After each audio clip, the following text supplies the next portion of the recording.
Welcome everybody to another episode of the It Starts With You podcast.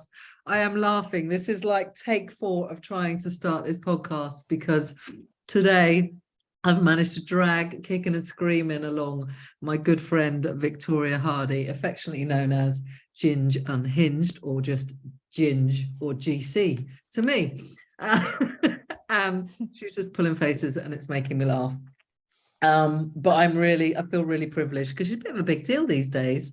She's a bit of an author, speaker, a bit of a, well, I was going to swear, but I won't. But anyway, so I'm really pleased that she's on the show in this series where we're talking a little bit more around relationships and, of course, the most important relationship, which is the one with ourselves. So welcome. Round of applause for Victoria Hardy. Oh, thank you for having me. About time. Thank you for making me laugh 45 times. Oh, I'm so excited to be here. Thank you. Good. So I did a really crap introduction of you. Sorry about that. Do you want to kind of tell our listeners who you are and what you do? I mean, I just threw a few bombs in there, but yeah. So I'm Ginge, and I am a menopause advocate, upcoming author, speaker, dabbled with podcasts, general badass.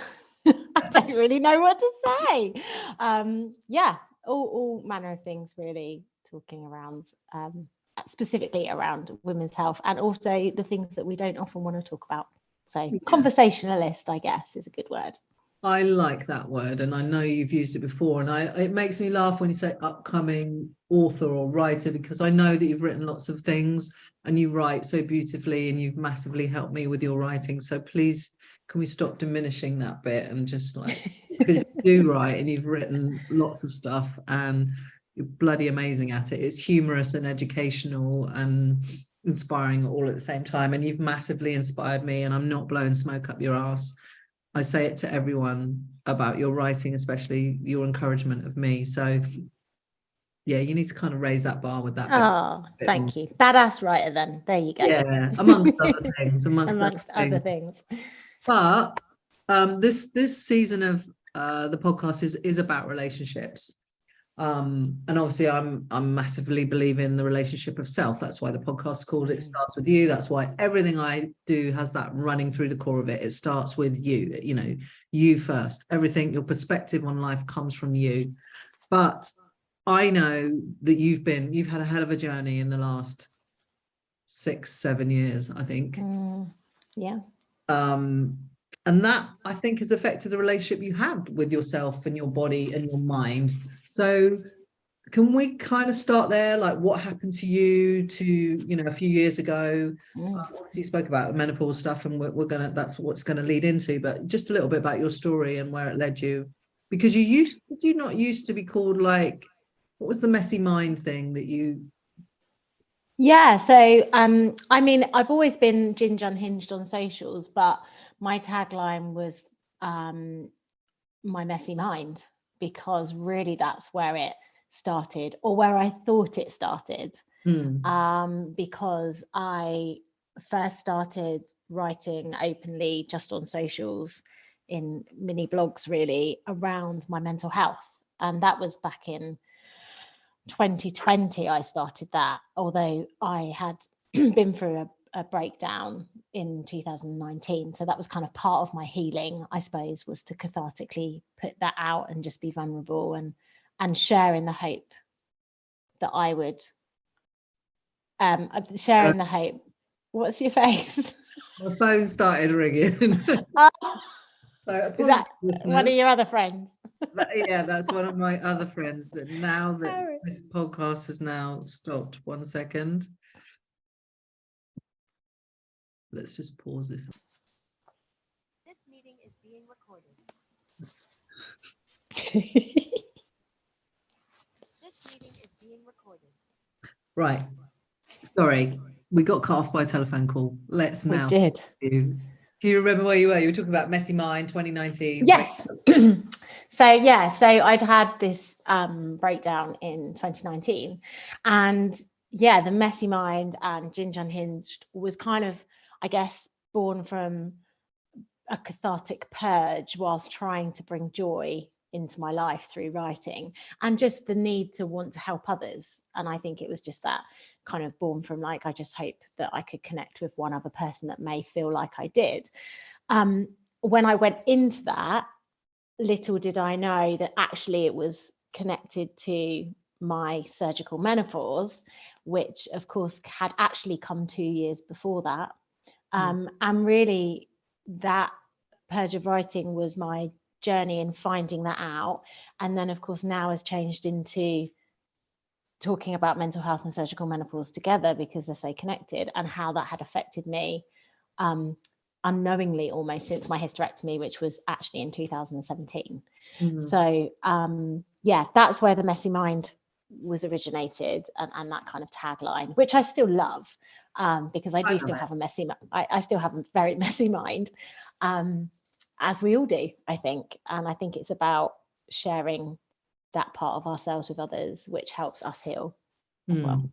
Absolutely. I mean, I love the Messy Mind tag, and that's probably when I first got to know you, when you were using that a lot more than you probably use it now. But I agree, like I think we all have a messy mind, but we tend to think, oh, it's just me, and that got these crazy thoughts and this weird flipping person in my head, Barry, mine's called, I've named him Barry, but actually is all of us. Maybe some of us struggle with the messy mind a little bit more than others, but I think it's interesting because you obviously got to 2019 and you had your breakdown, but you didn't connect the dots that it was actually related to your surgical menopause, which had come a few years earlier.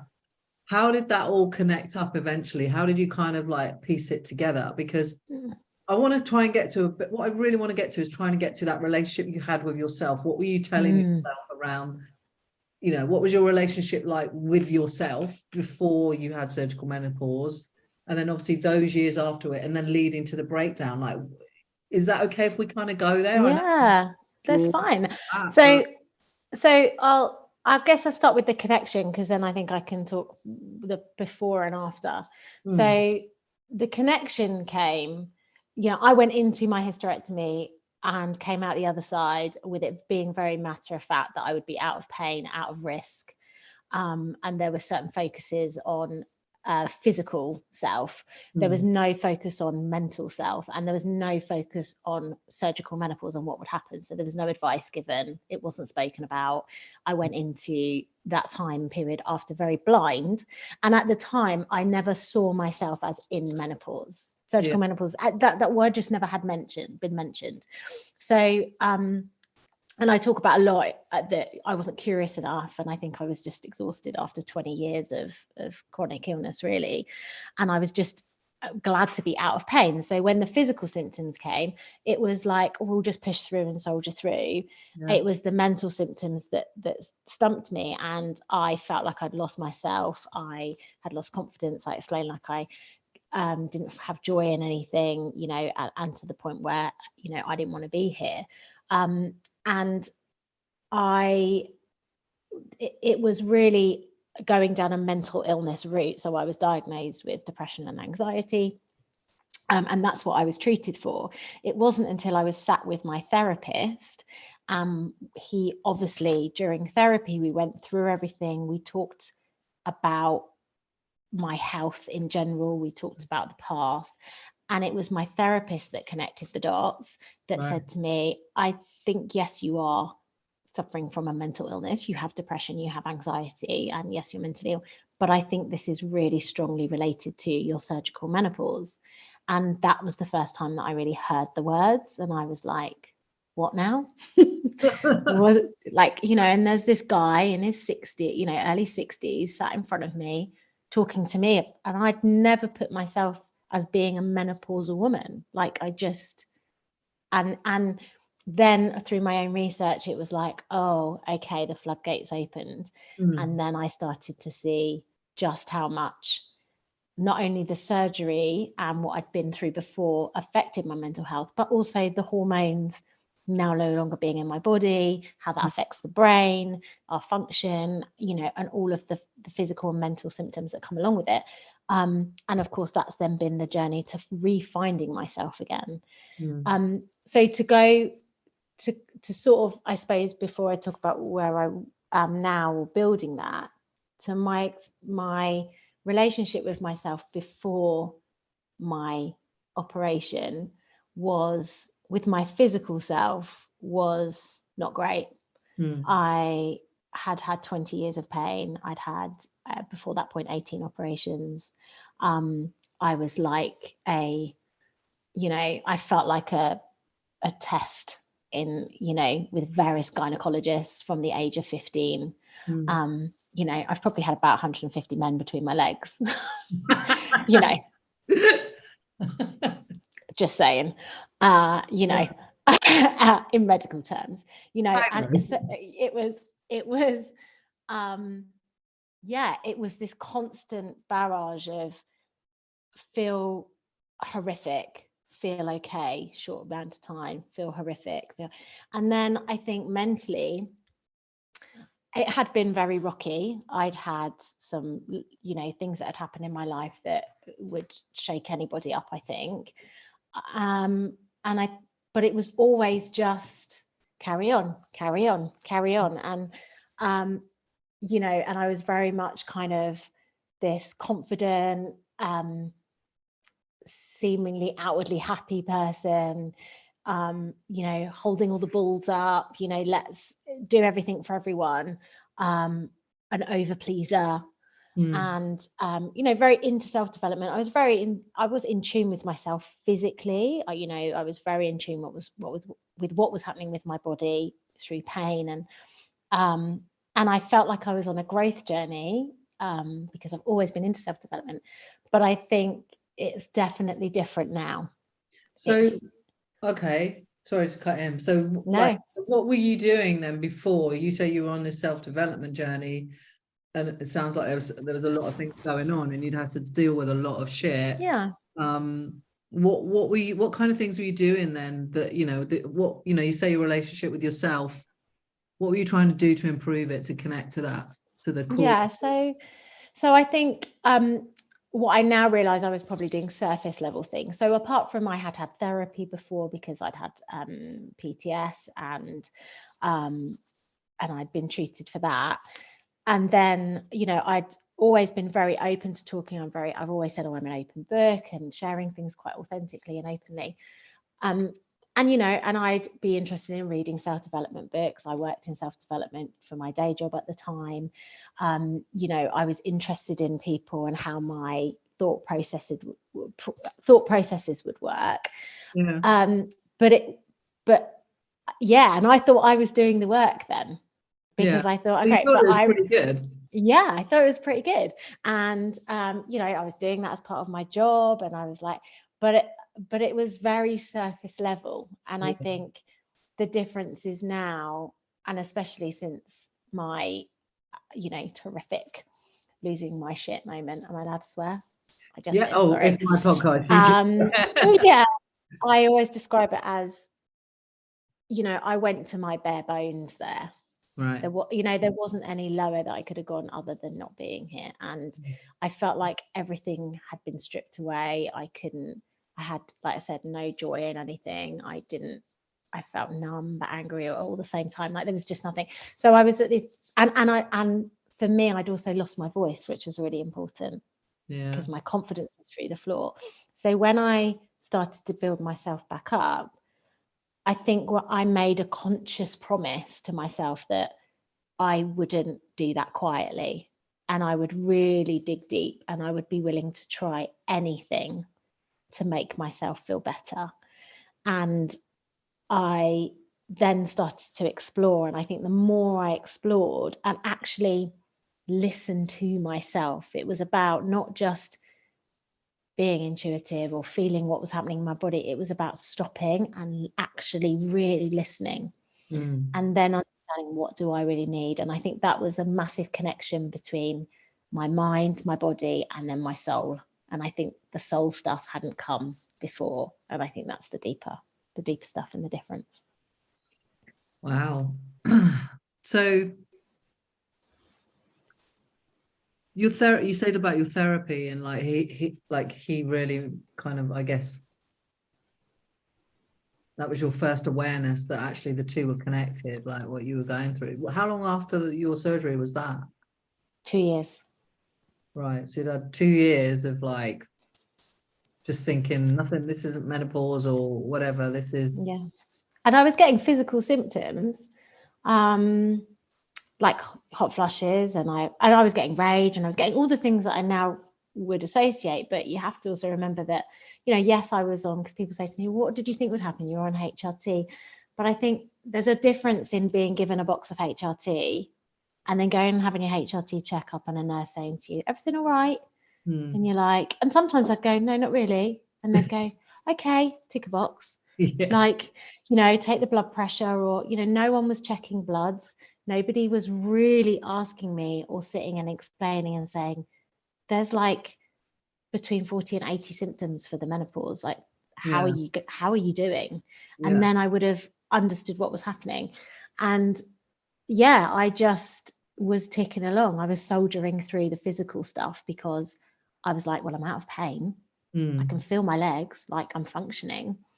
And then of course it just got worse and worse. And that's what I always say. I always say that was really the start of my healing after my hysterectomy, was 2 years later, rather than the physical healing of the wounds. And in those 2 years before you had therapy, so what was the difference? What did you see the difference in yourself? Like obviously before the hysterectomy, then you had those 2 years where you didn't really know what was going on. And then you started therapy, and then obviously there's after therapy and what happened once the pennies started to drop. What's the differences in your relationship? Because I only know you as you, right? I only know you for the last few years, and so that this is all me trying to understand I know you're amazing. Like I know, your thought process is how you think through. You can look deep within your soul. When you might need something a bit more of a deeper spiritual connection with yourself, something more soulful or something more practical. I can see that about you now, but. And you're good at that shit now. Like you really know, because before you thought you knew, but now you really, because there's so many layers to it. So that period especially that period of couple of years after your surgery, what was your relationship like with yourself? You said you were just like, well, yeah, I'm out of pain, and because you saw yourself as someone that was into personal development. Before that, you worked in that field. Were you asking questions of yourself in that time? Were you like connecting with yourself? Were you journaling about how you were feeling and your... Yeah, no. So my focus was get better after the operation for 3 months, which took longer than I thought it would do. Actually, I felt like the first 12 months were quite difficult before everything else kicked off, but physically it was quite difficult. Get back to work and excel in the workplace, because that's where I believed I was at my best. Right. Manage the kids, try and get physically back to where I was. So it was a big turnaround. So I was quite physically fit before my operation. I ran on the morning. I don't think I've run since. I mean, I tried to run. We know I tried to run since. I know. It's been a long time. Every week, a promise of a park run. But yeah, I ran. So it was kind of like, right, okay, let's get back, and we'll get back. And then my sort of getting back to myself was getting back to work, planning a big holiday, which we did. We planned a big road trip. And it was like, right, so that took a lot of energy. It was like, power that into that, because I was good at planning, and I could do this, and it would be an amazing holiday with the family, and we did that, and it was, but and it was things like that, and those were the things that I was like, this is really going to make me feel this way, and I'm going to feel really fulfilled in doing and being great in my job that I was in at the time, and you know, I'm going to be out of pain and have amazing sex now. And you know, not that we didn't have amazing sex, but anybody that's had, just in case Matt's just listening. in case Mr. Ginge is listening, but you know, he knows, he's been with me a long time. But anyone that's had endometriosis will know it's extremely painful, it's extremely difficult. It you know, there's lots of different things that you've got to work through.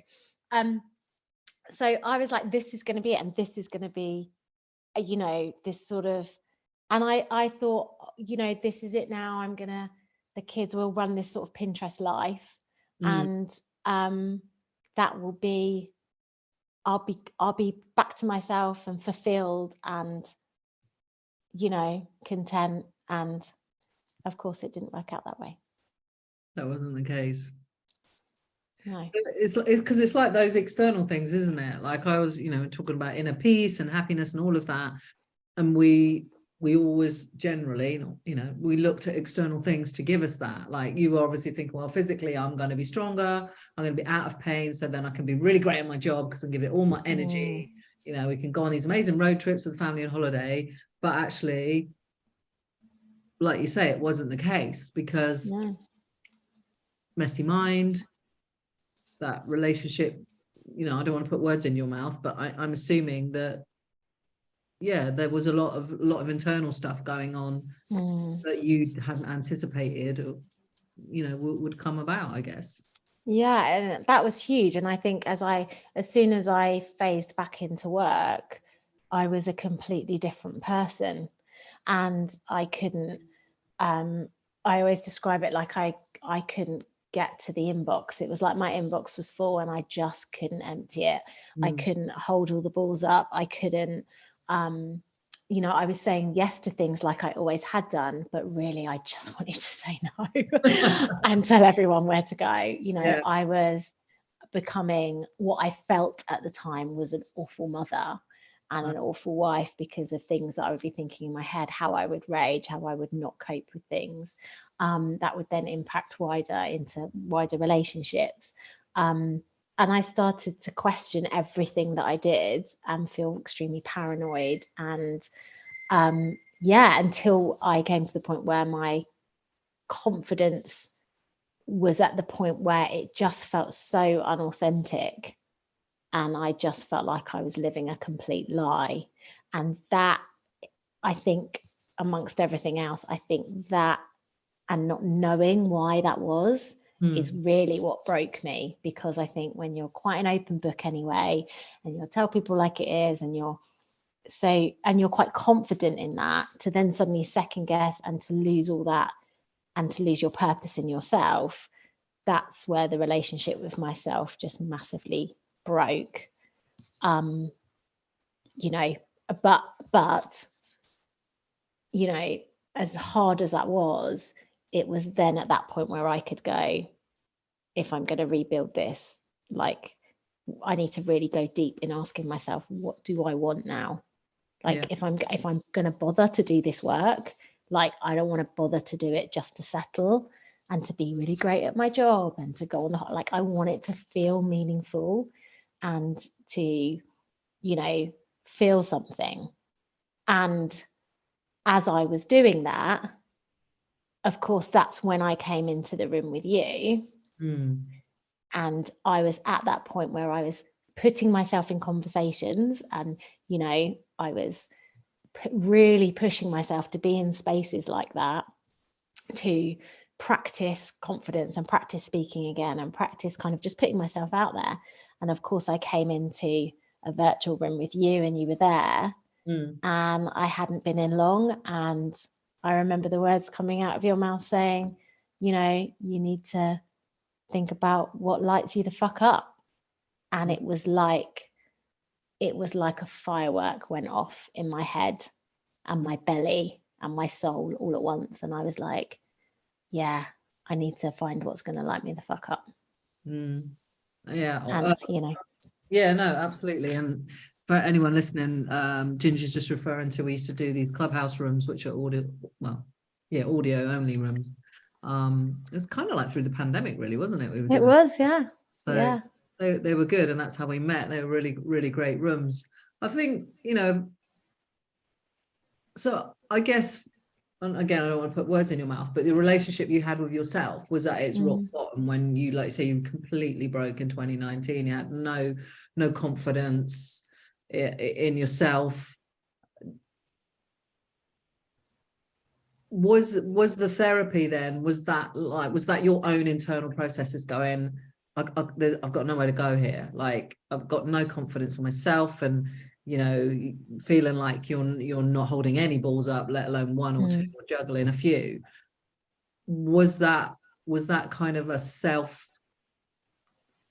were you having those conversations? Did you have the ability to have those kind of rational conversations with yourself to go, I need something more here, I need to go really deep here, or was it like a doctor going, you need this support? I think it was a bit of both. I think I on that, I always say, like that day, which was really the turning point where, and I never sort of sought out to go and harm myself or write letters in that way, or planned anything ever, and I think that was probably because of how suicide has touched me in different ways throughout my life. So I think maybe that's had always, but I definitely was at a point where I would fantasize, is the word that I use. It would come and go. I would believe that I didn't, actually people would be better off without me here. Or so when that day came, when it got so dark that I was at that point where I could have potentially harmed myself, my children, in the car, other people, I think it was a conscious decision at that point to just take one step. I didn't really know what it was.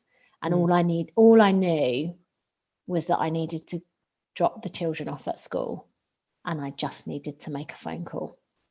And that's all I thought about.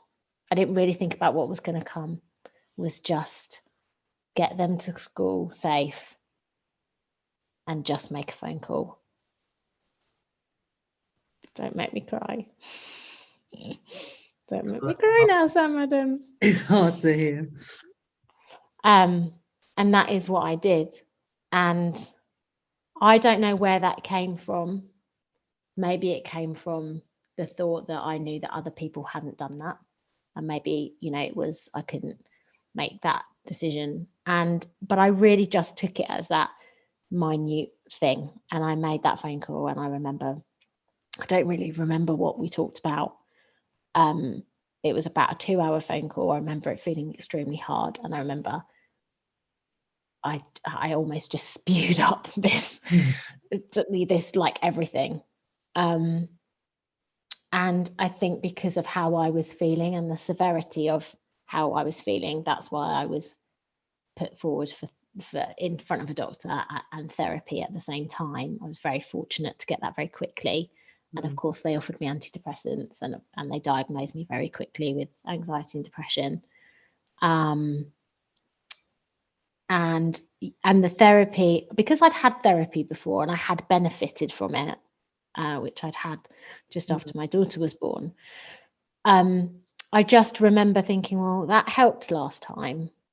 And the only difference is I don't really know why I feel like I feel. I think that was the hardest thing. Whereas after that, I knew it was relating to the childbirth that I just had, and it was very, sort of trigger related. Whereas this, I was like, I don't know why I feel like what is going on. Just felt like I'd lost my mind and like I was crazy. But I always just remember somebody said to me, a friend actually, had said to me, if you're going to go to therapy, go, and in that first session, don't hold back, like lay it out on the table, because, don't waste those sessions because they're hard to come by. So don't waste them. Don't waste 6 sessions in and then you decide that it's going to work or not going to work. Like lay it out, and then they know what they're dealing with. And that's what I did. And I remember thinking, I'm not really sure whether I like this therapist. Well, one he had a really sexy French name, and then when I turned up, he was like 62 and definitely not sexy. Not sexy. Yeah. But it took us a little while to gel, because I wanted to go back and I wanted to unpick everything. That's how I felt. I was like, I don't understand why I'm feeling like this. And he was very good, unbeknown to me, because I just felt like it was a bit frustrating at times. Of course, he was allowing me to unpick in a certain way that was not damaging to where I currently was at that point. And of course, then the sessions became easier. We had 22 sessions in total.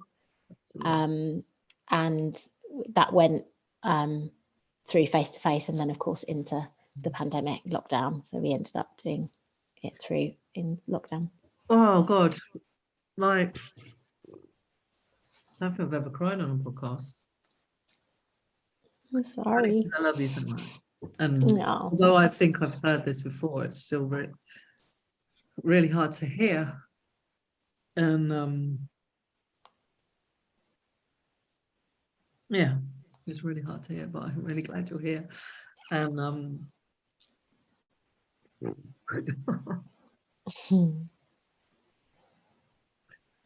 going to get a reputation of making people cry. We don't make me cry. Cry with laughter and stupidity, but yeah. Well, I think, do you think like the therapy, like making that phone call, I've been in a similar position myself, and so I know that, like, you think you're losing your mind situation. Do you think, because so many people don't make that phone call, don't drop their kids at school, don't.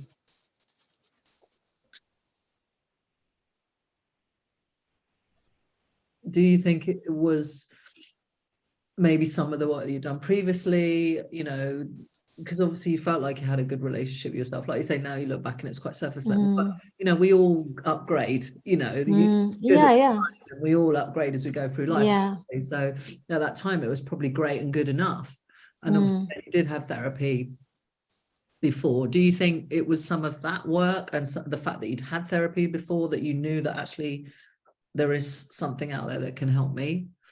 Yeah, I think it was. I think it was layered. I think there was probably an essence of, I don't know if it was conscious in that moment. There was obviously something that drove me to do that, because as you said, some people don't. I think because of how mental health had affected or has touched my life before, and not in a good way, losing people to suicide.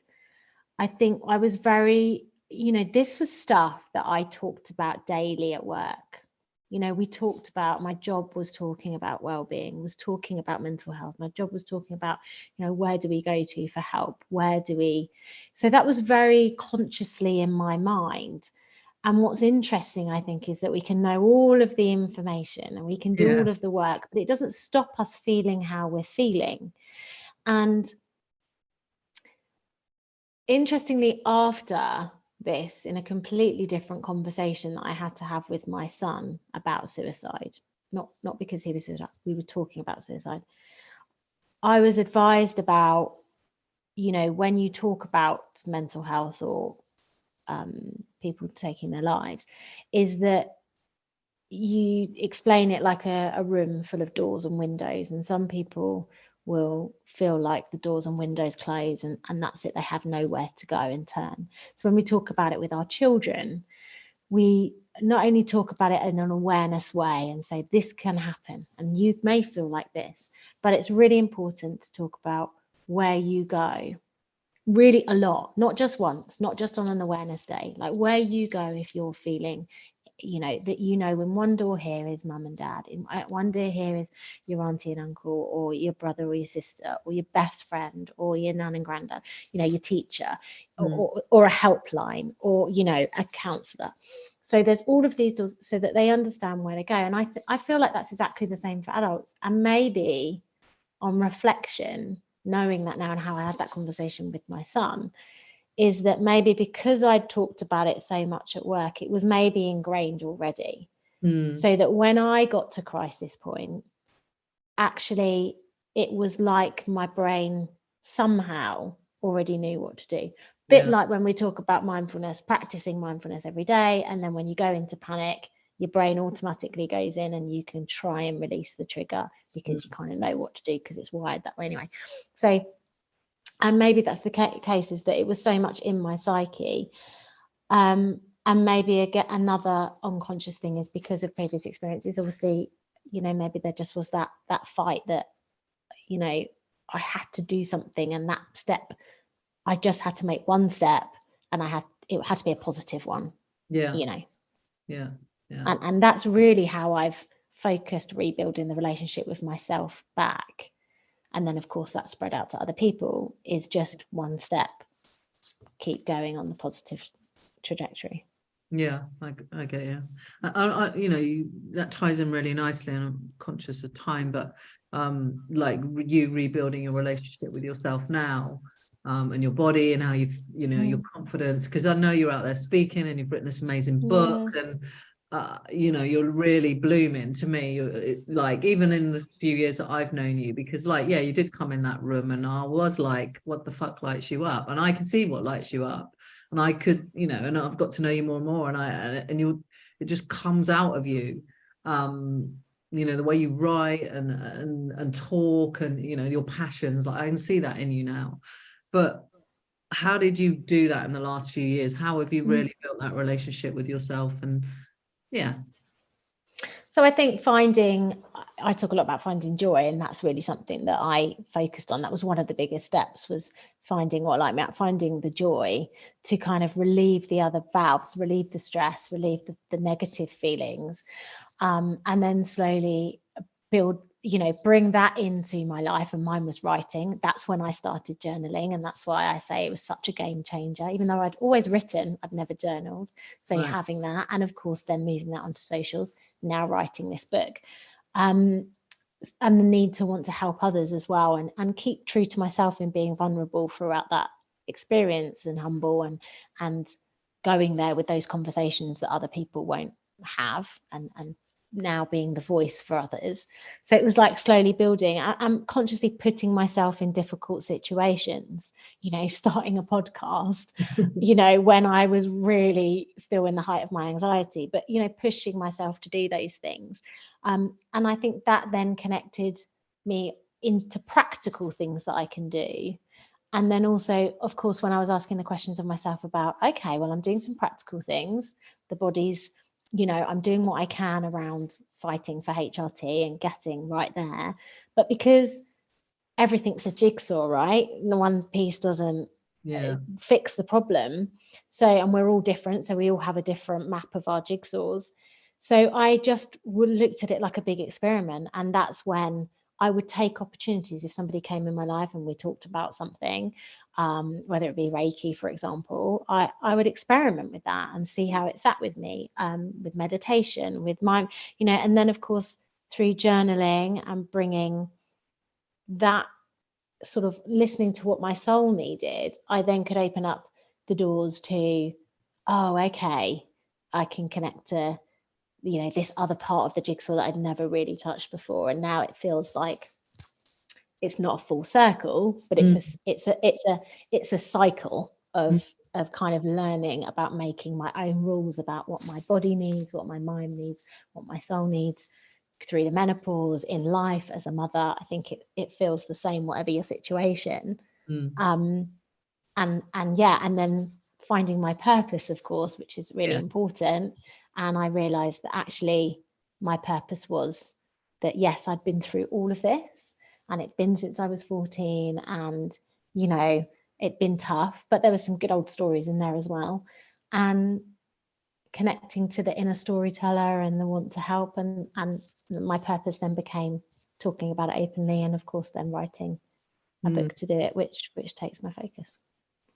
I love what you were saying about the jigsaw puzzle, and like talking about meditation and Reiki and all of those bits, and getting deeper into your soul, and then that opening up the other bits of the jigsaw puzzle. And I think that's like mic drop moment for me when you said that, because that's so true, right? It's so key, because I don't know a lot about Reiki, but I know a lot about meditation and breath work and all of those things that I believe and have massively helped me connect better with myself and my soul, and quiet and the noise. For me, meditation is that, and breath work, and then that really does, that's where the joy is, really, because it quietens all the chatter. Much more able to access all of those other pieces. And if things are quiet within you, your intuition is working better through doing Reiki and meditation and all of these things, then it's easier to find the joy. You have a certain level of joy anyway for having life, but it's easier to find those things that are joyous. It's like, this is actually another layer of joy. Like, actually, this lights me the fuck up. I'm already feel good, but this lights me the fuck up. Like you would, like, say, with your writing and stuff like that. And I just love that. I just love how you've put that. I'm really going to remember that for the pieces of the jigsaw, because we talk about jigsaw puzzles, but not in that way, and how some small pieces of the jigsaw puzzle can open up into bigger pieces and give you the ability to access other things which you just can't if you're not really connected to yourself. And it's just about working through those layers and not being scared to experiment. You're not going to like everything. I tried things and I think I'll never do that again, like spinning. I'm not sure. We're not going into spinning. I'd rather do crystal work. But for somebody, spinning will light them up, and that will be a piece of their jigsaw, because they'll love whatever they get from that. Absolutely. It's finding those things. And it's also, those things can change in time as well, can't they? Oh my God, yeah. I used to run like a lot, bit like you. I mean, I try and run a little bit now, but running used to be my meditation before meditation. When my brother-in-law died suddenly, I remember just running and crying while I was running and processing it while I was running. And it was kind of like this healing process, but also a meditation for me at the time. And I've used that. I know that I've used movement, like either running or walking, as that tool throughout my life. Now I'm in a place where actually I access meditation and breath work. But it's like it's horses for courses, isn't it? Different things for different people, but also knowing that might change as well. So, and that's so true. I think that's something that we really don't acknowledge or give ourselves enough credit for, room for, as humans, is that we go, oh God, I used to run, I used to go to the gym 5 days a week, I used to have a six-pack, or I was just so much better with my food, or I used to go to the meditation center once a week. And we have to be saying, like, it's okay that you don't do that now. Like, maybe now you go for a walk in the park because that's what you need now, or that's what you, this time in your life as we move through it, needs. And really, actually, we get so stuck on repetitive doing the same things and looking back that we forget to go, this is a fluid life. We're making our journey through a life, and isn't it wonderful to explore all the things, and maybe that's, I mean, actually, I'm listening to myself talk there and thinking I probably need to tell myself that message more, when I'm like, oh, I used to do that, or why can't I do that anymore? But it's like it's moving puzzle, doesn't it? Again, it's like you fitted those pieces in the puzzle, but then you look for new pieces. The intention might still be the same. Like my intention, through running before was, it was like a meditation. Well, I and the intention was that it was all I need to release certain emotions and I want to feel peaceful. Well, I can do that in a different way now with a different tool, but I still get the same outcome. It's understanding that, and like, you're right, we do give ourselves a lot. And you say, when you were saying, I was thinking I did that to myself last week. Last year I had a six-pack. I was so I did daily. But I just think it's you're never a finished article, and there's definitely a change, for me, whether it be my losing my shit in 2019, or being in surgical menopause, or a bit of both. I definitely feel like, as hard as it's been, there was also a shift in connection to self. Once you can kind of break through all of the other stuff. And actually there's a real key point there, because I was talking earlier today and saying, you know, some people, often people are quite happy to sit in the trauma or sit in they're comfortable sat in the trauma. And I was that person. I was actually functioning, but I was sat in that comfortable place of trauma and kind of just going around in circles. And you know, I was never like a whinge bag, but you know, it was like, oh, me. So it's then deciding to break that cycle and saying, well, I'm actually going to make a change, one step, whatever it is, positive.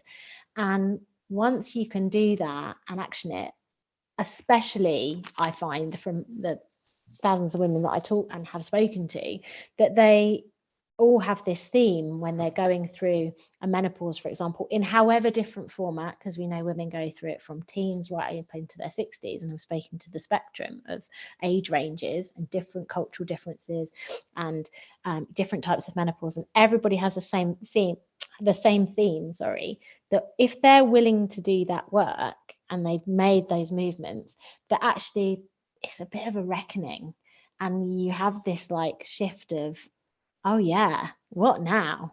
Like, and I feel like that's exciting, and that's also a bit that we don't necessarily talk about as we go through life, that once we can let the stuff go and start to, you know, once we action the change that we want, like we can be unstoppable, you know, and we can create a whole host of amazing energy. Yeah, absolutely. I'm really conscious of time, and I guess a couple of things really quickly. What would be your one message that you'd want to get out to the world through this podcast that maybe you haven't said already, or you know, like, because it is about relationship, it's about relationship with self, and you've been through different depths of, you know, knowing yourself and understanding yourself and losing your shit and back to where you are now, where you're flourishing, you've got your purpose and everything. Maybe what about for somebody who doesn't feel that connected to their self right now? Big question. So it is a big question. Thanks. I know you can handle it. Or maybe something you want to share. I think it probably goes off of the back of what I've just said, is that when we think about connection to self and that relationship with ourselves, we've got to be really, really honest. You know, we've got to be really honest. We don't want to leave it till we're at our bare bones. Like, my goodness, we're only on here for a blip on this planet. So, you know, you have to ask yourself two questions. One, do you like where you are? And two, what are you going to do about that? And, you know, if you do like where you are, then what are you going to, you know, then keep repeating the behavior and the things that you do, because, you know, that's the truth and it's hard to hear. And, you know, people don't like to say it, but you're not going anywhere. You're going to go and you stay where you are. And that's fine if you're happy there, if you're really happy there, you know, and this isn't the search for happiness, because that's a whole other conversation. But, you know, if you're not content, or there's something niggling you, or, you know, there's a fire in your belly and there's more for you to give or do, or what lights you up is over there, then what's that one thing, just one thing that you're going to do? And it doesn't have to be massive. It really doesn't, because once you start that wheel, and I think sometimes we don't call that out enough. We all read the self-help books. We all read, and they all say the same thing. You know, we all want the stuff handed to us on a plate. You know, and that's what I say in my book. I'm not going to hand it to you on a plate. Like, you have to do the work. You have to do the work. Like, you have to do work, because, and you know why? Because the joy is in the work. It's not in the destination. And we talked about that the other day, about when you get to that destination of what you want, it's such a fleeting moment and it's gone and we're on to the next. So the joy is in the work, and that's where the connection with self and soul and the physical and the mental comes. It's in the work, and you've got to choose to do it. No one's going to do it for you. No, absolutely. And you're right, it is in the work, you know, enjoying, and you do, is making that decision. Like I always say, I want to be 1% better than yesterday. And there's a great book called Atomic Habits by James Clear, and he talks about 1%. And it's funny, I had Ali Hendry on the podcast and she's a holistic relationship coach, and she talked about the 1%. I didn't know she was talking about it. And I talk about the 1% in my book. But because it's such a great way to think about it. Exactly, because we live in this world that's, oh, you've got to be this, and the 10,000 a month club, and the millionaire club, and the success club, and let's all be extraordinary. Well, if we're all extraordinary, then we're all ordinary, right? And so we get a lot of this pressure put on us in society about, you know, being the next big thing and having these big, huge targets and goals. But, you know, I've worked with athletes, professional athletes who, you know, international footballers and Olympians, and they get the thing that they constantly thought that they wanted, and they get it, and it's not what they expected. And what's happened is they've spent 8 years to get to what they thought they wanted, to find out that not only is it not what they wanted, but the 8 years has been fucking shit. Because they forgot to enjoy the process. And they weren't doing what they were enjoying, thinking they were going to get all the joy from the trophy, whatever that trophy is, whether that's writing a book or winning a gold medal at the Olympics. And it is about those 1% things every day. But I think those 1% things come from getting really back to the bare bones, like you said, of really being fucking honest with yourself. And doing the work, and then finding, and there's a million ways to do the work, like we've talked about, you know, whether that's writing, running, journaling, meditation, you know, there's a gazillion ways. Me, like you're playing the ukulele de-stresses me, and my mind goes different places. You know, there's a million ways, just so you can find some that will bring you joy, and that will change you and will connect you better with yourself, and then that lights you up when you find your purpose, and along you go. And we just have to ask those questions of ourselves. Like, we're so quick to go with what other people have done or tried, or what we feel like society tells us we should have for our well-being, or how many steps we should do, or go to the gym. Like my basic exercise routine is dancing around my kitchen. I'm pretty sure I burn a few calories creating reels or TikToks, but you know, or walking my dog or whatever. Like, I might get back to the gym, I might do, but I don't need to be now. I'm getting a lot more comfortable with asking myself, well, what actually do I want to do? Like, don't just slog it out somewhere if it doesn't light you up. Like, you know, and we've got the answers inside ourselves. It's like in the Real Life Club, I always say to the guys, every day do a personal daily inventory, and one of the things as part of the personal daily inventory is asking yourself what you need. Now that might be, you might need to think, oh, I need to move my body, but there's a gazillion and one ways you can move your body. Yes, I used to run 10K, you know, twice a week a year ago, but actually now that might be just dancing around your kitchen. You're still getting the same outcome. You're still, you know, releasing endorphins, and that's going to make you feel good, and all those juicy, nice connected hormones that we get. So it's just, asking yourself what you need and giving it to yourself. So many of us don't. We give ourselves a hard time. No, I need to do this, I should be there, and then I can't take that time for myself. I'm too busy. I'm too busy. Well, you know, like, you have a choice. Like, it's about just bringing in, and I get it, life is difficult, you know, I have a very full life, and it's hectic, and there always is something going on, it feels like.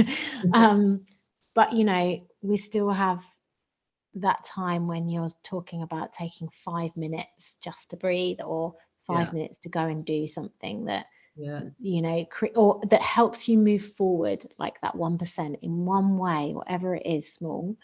And we have to ask ourselves really about what's holding us back, really, rather than everybody else or anything else. It's the questions we ask ourselves are the greatest questions of all, I believe. And so like, you know, people like me and stuff can give you some questions that maybe you wouldn't think about before, but you have to ask them of yourself, truly and honestly, whether you journal about it, write about it, do audible journal or whatever, or go away and do a mental journal. But you have to ask those questions honestly and answer them to yourself. The whole world isn't going to know about it. It's a conversation you're having in your own brain, but answer them honestly. And I think self-care, well, like we've in this side of the world anyway, has got a bit lost because it's all about pampering and spa breaks and all of that shit. And that fucking isn't what it's about at all. No. If you could be truthful with yourself and honest with yourself and ask yourself a couple of really crucial questions every day and answer them honestly, that's self-care. Yeah. Checking in with yourself and being brutally Yeah. honest about it, and then just doing that 1%. Okay, I'm just going to do that one little thing today, because we all know it spirals on and on and on, and you just take another action and another action. And like you that day, that awful day, like, but you did that one thing, like, okay, let me just get the kids to school. Yeah. It was enough to make you go, okay, I need to call someone, and you did it. Yeah. And it's just following on. And people say to me like, well, oh, how have you done, like, compared to where you were a couple of years ago to now? I'm still work in progress. Mental health is always there. I ebb and flow. I have good days. I have, not so great days. There's great days I don't want to get out of bed, and it's life. But, there's also actionable things, and, people say, well, how have you gone from, having an idea to write a book and then writing it within a year, and then almost, well, it was literally the step by step. Don't get me wrong, my brain automatically went to, oh my good, like the whole big, like, oh, I've got to learn everything, I don't know what I'm doing, da, da, da, da. But I had to then go, right, what do I need to do? Why am I doing it?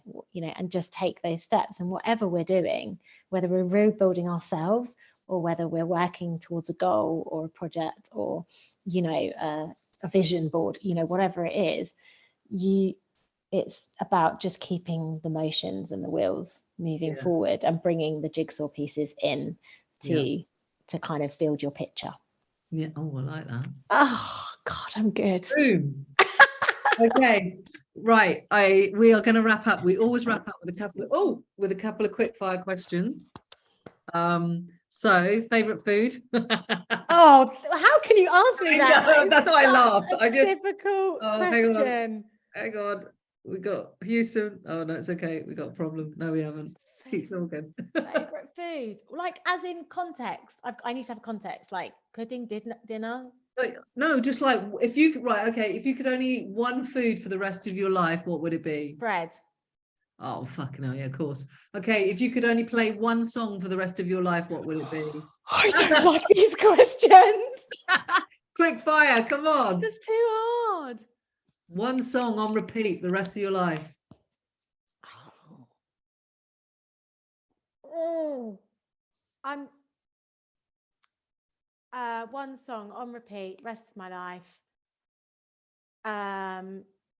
This is quick fire. It is, I know, but I'm like, you're That talking to isn't somebody even a question. that has Question. like a family of musicians, and I know. like it's just too hard.